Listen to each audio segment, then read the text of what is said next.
अस्सलामु अलैकुम वरहमतुल्लाहि वबरकातुहू। मेरे ईमान में ये वीडियो आप सभी लोगों के लिए बहुत हेल्पफुल रहेगी, क्योंकि इस वीडियो के अंदर मैं कुछ मस्जिद का एहतराम और माह रमज़ान मुबारक है उसकी कुछ चीज़ें आपको बताने वाला हूँ, जिन्हें सुन करके आपके ईमान में तरोताज़गी तो होगी, साथ में आपको एक मतलब कि एक ऐसा अज़्र फील होगा जो जिसकी उम्मीद कोई बंदा एक उम्मीद लगाए बैठता है कि यार ये ऑफ़र होगा तो मैं जो है इस चीज़ को ख़रीदूँगा, या ये ऑफ़र होगा तो तब मैं इस चीज़ को करूँगा। तो बस वही महीना आ गया है आज, जैसा कि जुमा का दिन था और जुमा का दिन है। और आज की भी कुछ ऐसी ख़ास चीज़ें हैं जिनको हम लोग छोटी समझ करके फ़ॉलो नहीं करते और उनको गलत नहीं समझते, और उनकी वजह से लोगों को तकलीफ़ होती है। तो देखिए, बहुत ज़रूरी है कि कई जगह हदीस पाक का मफ़हूम है कि मतलब कौन सा अमल है, क्या नमाज़ पढ़ने से बंदा ज़्यादा अफजल बन सकता है, रात के नफली इबादत पढ़ने से, रोज़ा रखने से। तो हदीस पाक का मफ़हूम है कि अखलाक, आपके अखलाक कैसे हैं, मामलात कैसे हैं, मासरात कैसे हैं। अगर ऐसी चीज़ें आपके अंदर है तो आप बहुत अव्वल दर्जे तक की आपकी इबादत, आपके दर्जात पहुँच सकते हैं। सो फ्रेंड, पहली बात तो हम करते हैं माह रमज़ान की, नहीं माह रमज़ान की करेंगे, लेकिन पहले करते हैं फ्रेंड, आज जुमा का दिन था जैसा कि, तो जुमा के दिन की का क्या ख़ासियत है वो तो आप सुनते ही रहते होंगे, लेकिन जो चुनिंदा मुझे याद है आपके लिए मैं आपको वो बता देता हूँ। और उसके साथ साथ मैं आपको बताता चलता हूँ कि मस्जिद के अंदर के कुछ एहतराम हैं। मस्जिद के अंदर हम रहते हैं, मस्जिद के अंदर दाखिल होते हैं, तो देखिए मस्जिद जो है अल्लाह का पाक घर है, यानी कि इबादत गाह है। अल्लाह ने सबसे ज़्यादा जो चीज़ें पसंद की हैं वो, मतलब अल्लाह के सबसे ज़्यादा जो पसंदीदा जगह में से जो जगह है वो मस्जिद हैं, और जो नापसंद चीज़ें हैं वो बाज़ार हैं। यानी कि आप ज़्यादा से ज़्यादा टाइम बाज़ार में गुजारते हैं तो यानी कि अल्लाह की नाराज़गी है उसमें। लेकिन हाँ, अगर आप ज़िक्र व तिलावत के साथ अल्लाह का ज़िक्र करके अपने कुछ ज़रूरी काम से, या आप जो भी तिजारत वगैरह करते हैं उस लिहाज से आप करते हैं जो अल्लाह के नबी रसूलुल्लाह सल्लल्लाहु अलैहि वसल्लम ने बताया है, तो फिर वहाँ पर आपको जो है वहाँ पर अल्लाह की नाराज़गी नहीं होगी। लेकिन अगर आप वही टाइम को गुजारते हो और ना कोई अल्लाह का ज़िक्र, ना कोई कुरान हदीस का जो है वहाँ पर कोई ज़िक्र तिलावत, ना आपका ख़रीद व फ़रोख्त का कोई कारोबार, और बस ऐसे ही टाइम को आप बाज़ार की तरफ गुजार रहे हैं, तो यहाँ पे अल्लाह की नाराज़गी आपको लिए ज़ाहिर होगी। क्योंकि ये मैं नहीं कह रहा हूँ, ये अल्लाह ताला ख़ुद फरमा रहा है, जिसका मफ़हूम है कि अल्लाह के नज़दीक सबसे ज़्यादा जो पसंदीदा चीज़ें हैं वो, मतलब पसंदीदा जो जगह है वो मस्जिद है, और जो नापसंद जगह है वो बाज़ार है। तो आप समझिए इससे। और दूसरी चीज़ फ्रेंड, मैं आपसे कहना चाह रहा था कि जुमा का दिन है, जुमा के दिन की कुछ ख़ास बातें ये हैं कि जुमा के दिन दुनिया बनी, जुमा के दिन दुआ कबूल हुई, और जुमा के दिन ही जो है एक ऐसा टाइम होता है जहाँ पे आपकी दुआ का कबूलियत का बताया गया है। अब उसमें हदीसें मुख्तलिफ़ हैं, जैसे असर के बाद, या कहिए ज़ोहर की नमाज के बाद, और हर फ़र्ज़ नमाज के बाद तो है ही। इसके साथ साथ फ्रेंड हम चलते हैं आगे की तरफ, शुरू से ले लेते हैं। जुमा के दिन की खासियत क्या है? जुमा के दिन की यही है कि मैंने आपको दुआ की कबूलियत बता दी, और जुमा के दिन ही क़यामत नाजिल होगी, ये भी आप समझ लीजिएगा। और जुमा का दिन हदीस पाक का मफ़हूम है, ऐसा समझिए कि ईद का दिन है। देखिए, जुमा के दिन और ईद के दिन में बहुत सारी चीज़ें मैच भी खाती हैं, मेल भी खाती हैं। जुमा के दिन हम गुस्ल भी करते हैं, जुमा के दिन हम जो है नए कपड़े भी पहनते हैं, अच्छा लिबास भी पहनते हैं, और जुमा के नमाज के लिए जो है खुतबा भी होता है, और ईद की नमाज के लिए भी खुतबा होता है, नए कपड़े पहनते हैं, गुस्ल करते हैं, और जो नहीं जाते वो भी जाने की कोशिश करते हैं। तो इस तरीके से बहुत सारी चीज़ें इसमें मैच खाती हैं। तो जुमा का दिन जो है ईद के दिन के जैसा बताया है, ठीक है। अब जुमा के दिन बेहतर यही है कि आप जो है गुस्ल करें, नहाए धोएं, साफ़ सुथरे कपड़े पहने, मिसवाक करके जाएं, और घर से दुआ पढ़ करके निकलें, बिस्मिल्लाह तवक्कलतु अल्लाह ला हौला वला कुव्वता इल्ला बिल्लाह अलियुल अज़ीम। इस तरीके से मतलब घर से निकलने की दुआ पढ़ें। अब रास्ते में जा रहे हैं तो अगर बस्ती में है तो तीसरा कलमा सुबहानल्लाहि वल्हम्दुलिल्लाहि वला इलाहा इल्लल्लाहु वल्लाहु अकबर वला हौला वला कुव्वता इल्ला बिल्लाहिल अलियुल अज़ीम। इसके साथ आप अगर बाजार में हैं तो चौथा कलमा ला इलाहा इल्लल्लाहु वहदहु ला शरीका लहु लहुल मुल्कु वलहुल हम्दु युहयी व युमीतु ला यमूतु अबदन बअद ज़ुल जलाली वल इकराम वहिदिल खैरि व हुवा अला कुल्लि शैइन क़दीर। और इसके साथ अगर आप जो है अब आप रास्ते से निकल लें तो रास्ते से कोशिश कीजिए एक साइड से जाइएगा और रास्ता निकलने वालों को रास्ता दीजिएगा। अगर आप थूक वगैरह करते हैं तो नाली में थूकिएगा या ऐसी जगह थूकिएगा जहाँ के आने जाने वाले का पैर ना पड़े, कोई गंदगी ज़्यादा फील ना करे, गंद मतलब कि एक घिन अंदर से फील ना करे। और नीची निगाह करके जाना है और जिक्र करते हुए जाना है, फ़िक्र के साथ जाना है। पहली जो अजान होगी, हदीस पाक का मफ़हूम है कि जब जुमा की नमाज के लिए जो है अजान हो तो अपने सारे काम छोड़ दिया करो और अल्लाह की इबादत के लिए यानी नमाज के लिए निकल जाया करो। और इसके साथ साथ अब चलते हैं कि पहली जो अजान होगी वो जुमा की नमाज के लिए होगी, दूसरी जो अजान होती है जुमा के खुतबे के लिए होती है। ठीक है, आपने देखा हो जब मस्जिद में आप पहुंच जाते हैं तो उसके बाद एक तो अजान पहले हो चुकी होती है, एक और होती है, उसके बाद फिर खुतबा स्टार्ट होता है तो वो खुतबे के लिए अजान होती है। अब हम मस्जिद में पहुंच रहे हैं तो मस्जिद में दाखिल होने से पहले मस्जिद में दाखिल होने की दुआ है रब्बी की फिल्ली जुनूबी वफ़्ताली व रहमती की, मस्जिद में दाखिल होने की दुआ है। और मेरे कुछ अल्फाजों में थोड़ा इधर उधर हो रहा हो तो आप बेहतर ये है कि आप अच्छी तालीम हासिल कीजिए। उर्दू पढ़े हुए हैं तो वो जानते होंगे, जो नहीं पढ़े हुए वो हिंदी से इंग्लिश से जैसे भी है दुआओं के एहतमाम कीजिए। दुआएं क्या है, ये वक्त वक्त का जिक्र है। अल्लाह के नबी सल्लल्लाहु अलैहि वसल्लम हर वक्त का दीन सिखा कर गए हैं। तो जब मस्जिद में दाखिल हो तो पहले तो आपने ये रब्बी की फिल जुनूबी वफ़्ताली व रहमती की दुआ पढ़ ली, यानी मस्जिद में दाखिल होने की दुआ होगी। अगर आप जल्दी पहुंच जाते हैं तो वज़ू कर लीजिएगा, वज़ू करके 2 रकात नमाज नफिल पढ़ ली तहतुल मस्जिद तहतुल वज़ू, या फिर आप जो शुक्राने या जिसकी चाहे आप जो है 2 रकात नमाज नफिल बात शुरू होने से पहले यानी कि जब इमाम साहब बात करते हैं तो उससे पहले अगर आप पढ़ लेंगे तो उसका सवाब आपका अलग होगा।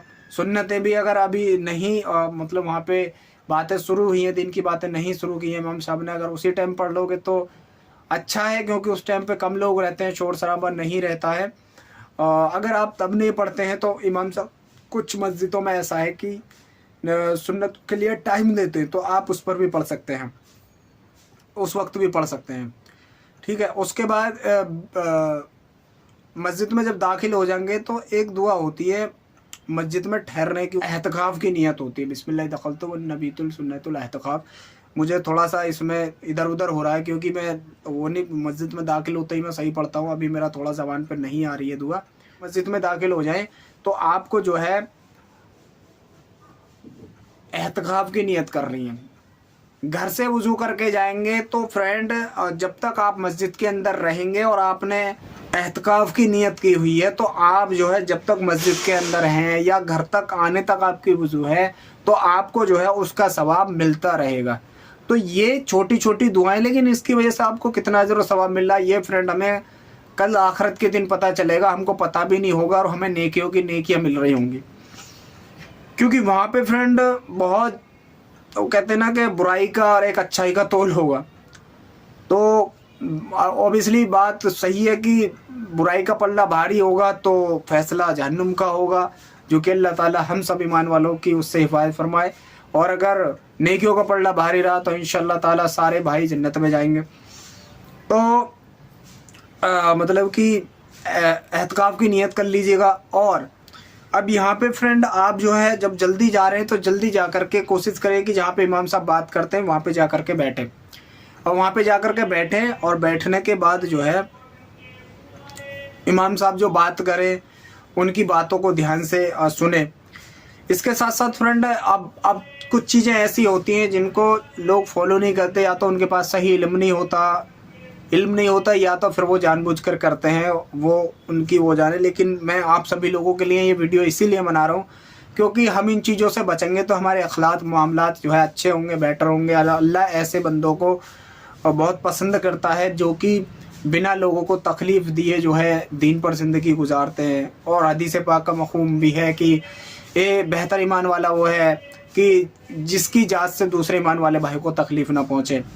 अब यहाँ पे अब क्या होता है कि मतलब कि लोग बाग जो है थोड़ा लेट आना शुरू करते हैं, तो वो क्या करते हैं कि वो लोगों के कंधे पर से फलांगते हुए निकलते हैं। इसका हदीस पाक का मफ़हूम ये है, इसमें गुनाह का भी जो है इज़हार बताया गया है कि जो इस तरीके से करता है वो गलत करता है, उस पर गुनाह है, उस पर जो है फरिश्ते भी लानत भेजते हैं। एक तो लेट आया, ऊपर से लोगों को जो है फलांगता हुआ आगे की तरफ बढ़ता है, जिसमें क्या है कि जो लोग बैठे हुए हैं उनको भी तकलीफ़ होती है बार बार इधर से उधर होने में, और गलत सा फील करते हैं वो कि एक तो लेट आया बंदा, फिर ऊपर से जो तकलीफ़ देते हुए जो आगे की तरफ भाग रहा है। और यहाँ पे उन लोगों को भी ये चीज़ समझनी चाहिए कि जुमा का दिन है तो आगे की जो सफ़ें होती हैं उनकी जो जगह है उसको पहले ही पुर कर लिया जाए, ताकि पीछे वाला बंदा आगे की तरफ लपके ही नहीं, क्योंकि उसे साफ दिख जाएगा भाई जगह ही नहीं है तो बंदा जाएगा कहाँ।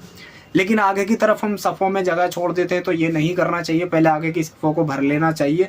तो ये सारी चीज़ें ना डिपेंड करती हैं कि हम किस तरीके से मस्जिद के अंदर रहते हैं। फिर मस्जिद के अंदर ज़्यादा शोर शराबा नहीं होना चाहिए, मस्जिद के अंदर दुनिया की बातें नहीं होनी चाहिए।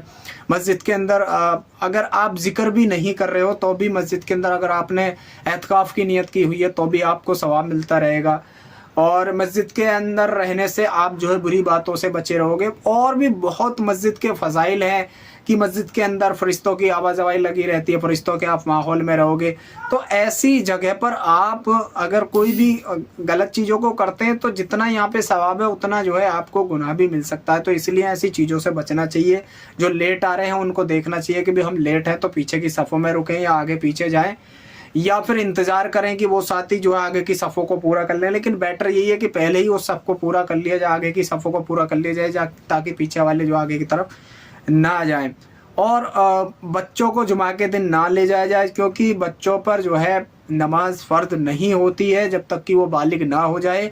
हाँ, हुक्म है तो उसको आप जो जुमा के अलावा, क्योंकि जुमा के दिन ऐसे ऐसे लोग अलग अलग जगह से भी आ जाते हैं कि पता लगता है बच्चों की वजह से उन लोगों को नमाज नहीं मिल पाती है, जगह नहीं मिल पाती, फिर उन लोगों की नमाज रह जाती है, जबकि उनकी पढ़नी बहुत ज़रूरी है, इतनी ज़रूरी बच्चों की नहीं है। तो इन चीज़ों का भी ख्याल करना चाहिए, क्योंकि कुछ बच्चे ऐसे शरारती भी होते हैं कि वो बीच में घुस जाते हैं, हंसी मजाक करने लगते हैं। तो इससे क्या होता है कि बच्चों की वजह से जो और लोगों की नमाज में भी खलल पड़ता है। इसी तरीके से और भी बहुत सारी चीज़ें हैं। बहुत से नौजवान तबके में भी लड़के लोग जो है नमाज के दौरान हंसते रहते हैं, बातें करते रहते हैं, तो खिलखिलाकर हंसने से आपकी नमाज फौत हो जाती है। इस चीज़ का ध्यान रखिएगा। और आपकी हंसने या बात करने की वजह से और लोगों की नमाज में जो खलल पड़ रही है उसका गुनहगार आप खुद होंगे। ये ध्यान रखिएगा कि आप जो है उस मालिक और बंदे के बीच में खलल डाल रहे हो, जिसके दिल जो है उस पाक ज़ात के कब्ज़े में है। वो कब जब चाहे, जब जैसा चाहे, जहाँ चाहे उसके दिल के कब्ज़े को अपने हाथ में लिया हुआ उसकी रूह भी कब्ज़ कर सकता है। तो इन चीज़ों का ख्याल करना चाहिए। मेरा यहाँ पे ये कहना नहीं है कि आपकी रूह कब्ज़ कर लेगा। बहरहाल कहने का मतलब ये है कि आपकी उस गलती की वजह से अल्लाह की नाराज़गी किस हाल में आपके ऊपर गर्ज़े, ये आप समझ नहीं सकते। क्योंकि कुछ वक्त ऐसे होते हैं या कुछ बंदे ऐसे होते हैं जो अल्लाह के दरमियान की जो इबादत है, अल्लाह और बंदे के दरमियान की जो इबादत है, उसमें कुछ लोग ऐसे ध्यान लगाए होते हैं अल्लाह से कि कुछ लोगों की वजह से खलल पड़ जाती है। तो ये आपको सोचना चाहिए। और जुमा के दिन ही फ्रेंड, आप जब खुतबे के लिए, जब खुतबा होता है तो वहाँ पे क्या देखा जाता है कि कुछ लोग या इसमें कुछ बड़े लोग भी होते हैं, मतलब कि नौजवान तबका भी हमारा रहता है, या कुछ यार दोस्त बहुत पुराने बहुत ज़्यादा टाइम में मिलते हैं तो बातें करने लग जाते हैं। देखिए, जुमा के दिन के मस्जिद का एहतराम कीजिए। मैंने पहले भी बताया कि मस्जिद के अंदर दुनिया की बातें ना हो और ज़्यादा जो है शोर शराबा ना हो, आपकी जात से किसी को तकलीफ़ ना हो, तो ऐसी चीज़ें ना करें। मस्जिद के बाद आप कर सकते हैं। और हाँ, एक बहुत ज़रूरी चीज़ है जो कि आज की डेट में देखने को मिल रही है कि फ़ोन, या तो फ़ोन को आप एरोप्लेन मोड पर लगा दिए, बिल्कुल साइलेंट कर दीजिएगा, ठीक है। उस साइलेंट का मतलब ये है कि आपको घुन भी नहीं करना चाहिए, क्योंकि उससे भी जो है लोगों की इबादत में खलल होती है। या फिर आप बिल्कुल बंद ही कर लीजिएगा। अगर आप ये सोचते हो कि भाई 5 मिनट या 10 मिनट की नमाज के अंदर मेरा बहुत ज़रूरी इंपॉर्टेंट काम आ भी जाएगा, तो आप क्या मतलब नमाज के दौरान उस फ़ोन कॉल को उठा लेंगे? नहीं उठाएंगे। तो आप समझिएगा कि 5-10 मिनट में कोई काम बनना होगा या बिगड़ना होगा, जब आप उसके बीच में कुछ कर ही नहीं सकते, तो इससे बढ़िया है कि आप या तो फ़ोन लेकर ही मत जाओ अगर आपका घर पास में, या फिर आप जो है फ़ोन को बंद करके रखिएगा, उसके बाद खोल लीजिएगा। कम से कम दूसरों की इबादत में तो जो खलल नहीं होगी, जिससे कि आप जो एक अच्छे काम के लिए आए हैं, सवाब की नीयत से आए हैं, लेकिन आप क्या करके जा रहे हैं कि जो है यहाँ पे गुनाह करके जा रहे हैं, दूसरे लोगों की नमाज में खलल डाल के जा रहे हैं। तो इन चीज़ों से आपको बचना चाहिए। अब फ्रेंड हम बात करते हैं कि अब हो जाती है खुतबे के दरमियान की बात। खुतबे के दरमियान आपको दो जानों बैठना है और खुतबे को ध्यान, क्योंकि खुतबा सुनना सुन्नत मौक़िदा है, इसको छोड़ना गुनाह है, और मतलब कि ध्यान से नहीं सुनना, बेअदबी करना, ये जो है ये भी गुनाह में शामिल हो जाता है। तो इन चीज़ों से जो है आपको बचना चाहिए, क्योंकि आप जो है एज ए उस पाक परवरदिगार की इबादत के लिए जा रहे हैं जिसने इस दुनिया से कई गुना बड़ी जन्नत का वादा आपसे किया है। तो वहाँ पे कोशिश ये करें कि हम अपने आप को इतना अच्छे अंदाज में वहाँ पे अपने आप को पेश करें कि अल्लाह को हमारी ये अंदाज की जो है पसंद आ जाए और इसकी वजह से हमारे जन्नत के फैसले हो जाएं।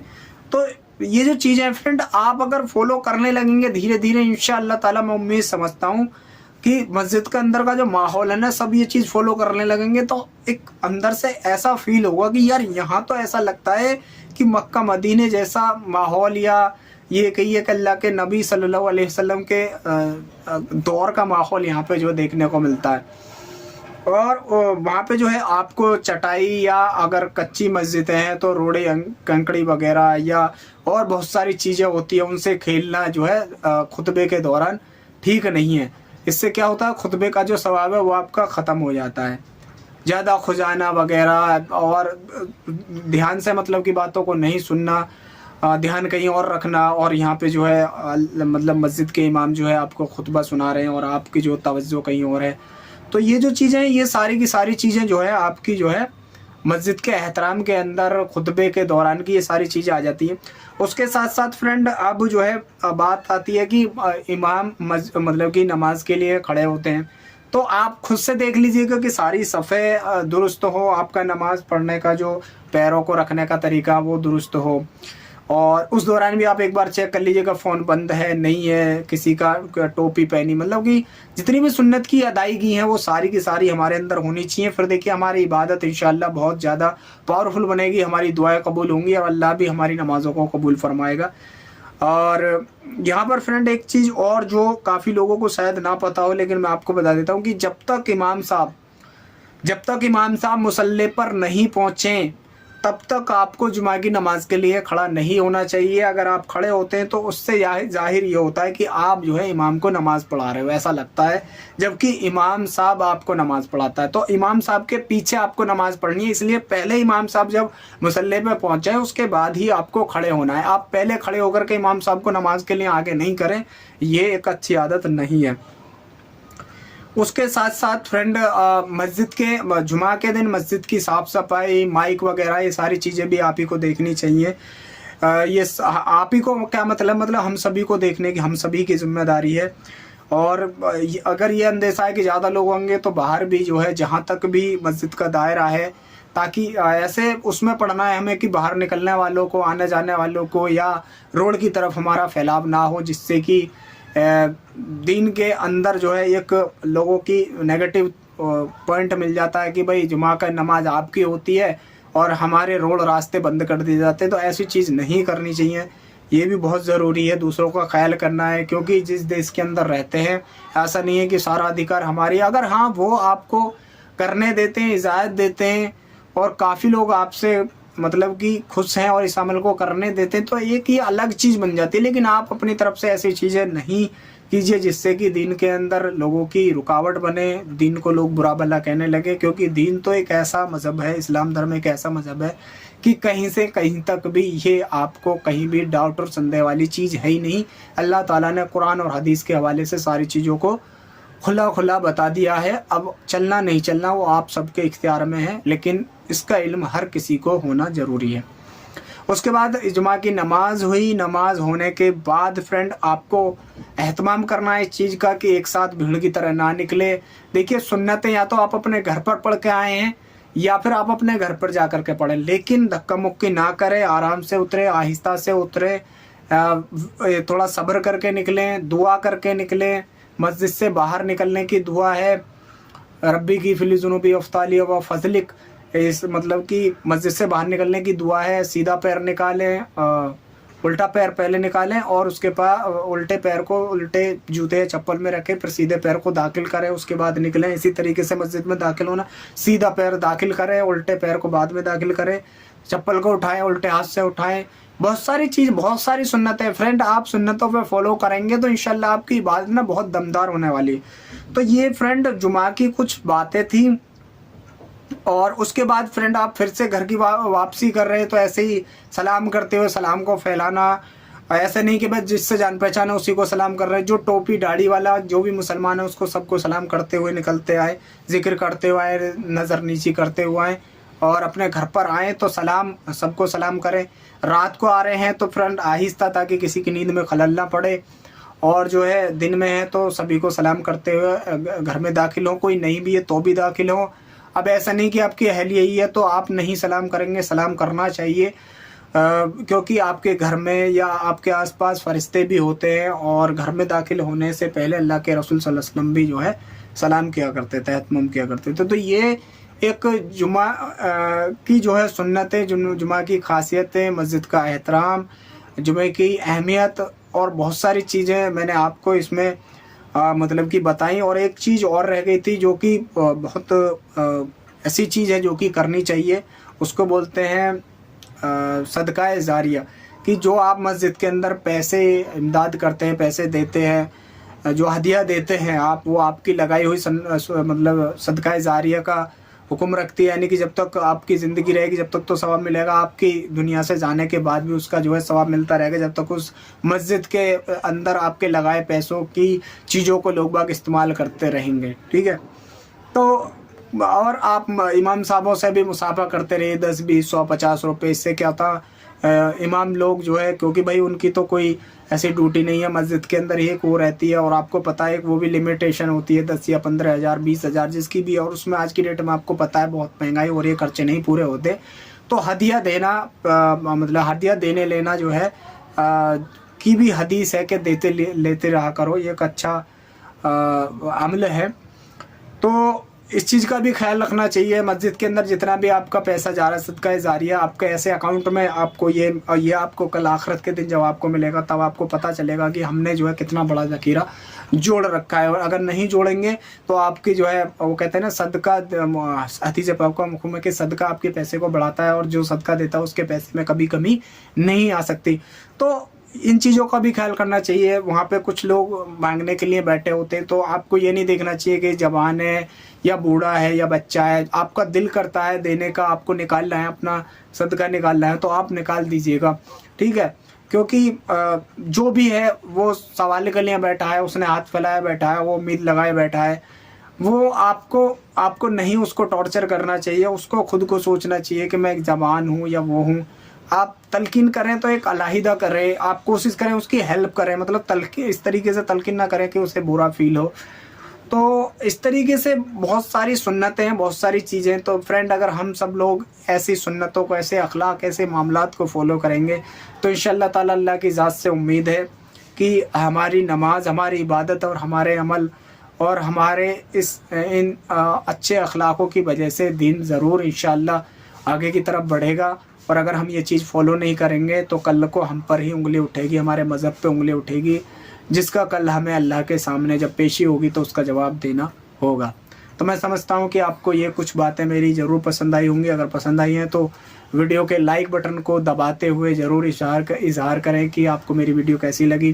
कमेंट में ज़रूर लिखें और ऐसी ही वीडियोज़ के लिए हमारे इस चैनल को सब्सक्राइब कर लीजिएगा, क्योंकि अब तक मैंने जितना भी 14-15 साल 20 साल तक के अंदर जितना भी दीन को सीखा है, मैं आप सभी लोगों के बीच में अपने इन सारी चीज़ों को आप सभी लोगों के बीच में शेयर करूंगा। छोटा भाई समझ के, कोई गलती कोताही हो जाती है तो उसको माफ़ फरमा।